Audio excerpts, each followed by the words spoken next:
Today I'm going to go through the new Remastered Gems website that allows people to zoom in on the uncompressed frame grabs and see the difference in quality.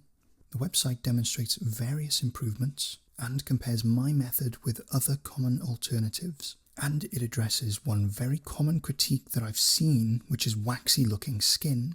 Moving on to the Doctor Who Series 1 tab, we've got the trailer, and then the page scrolls through various improvements to the footage.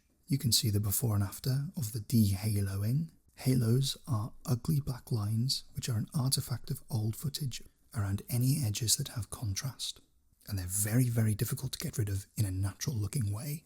We scroll down. Doctor Who Series 1 unfortunately has quite washed out colour, which unfortunately cannot be fixed by a simple white balance. Remastered Gems doesn't aim to regrade the footage, but just to recover lost colour while preserving the frame's original tint and tone. Next, we can see an example of blurry text, which demonstrates the accuracy. Finally, we have a little demonstration of what the Remastered Gems can do to CGI footage. One of the reasons why I've seen many people say the CGI is held out very well, that's because it's been processed by Remastered Gems. A very common critique that I've seen. On the left, we've got a shot that is no doubt one of the shots which people saw and thought, his face looks a little bit waxy. You can zoom in and actually see the improved detail. On the right, we've got a snapshot of a face from a 2023 episode of Doctor Who, a 4K still of an image that was downscaled to the equivalent of the original footage in Season 1, and then it was upscaled using Remastered Gems method. You can see on the right that the face doesn't look waxy at all. Tape captures detail, including texture and colour and light, very differently to a cinema camera.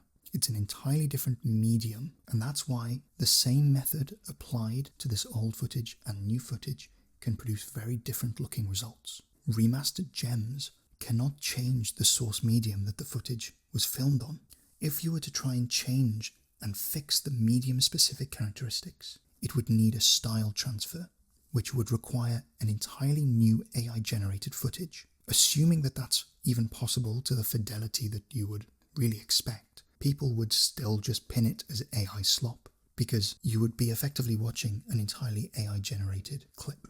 We come to the gallery. The gallery is where you can actually look at a few different shots. You can double click to zoom in, you can pan around, look at the before and after, or you can use the buttons up here if you're on mobile. Finally, we have another comparison of the Remastered Gems method against the original footage and against alternatives. Again, if any of the producers ever decided to go their own way, this is the quality they would get. I would like to thank everyone for the overwhelming positive comments once again.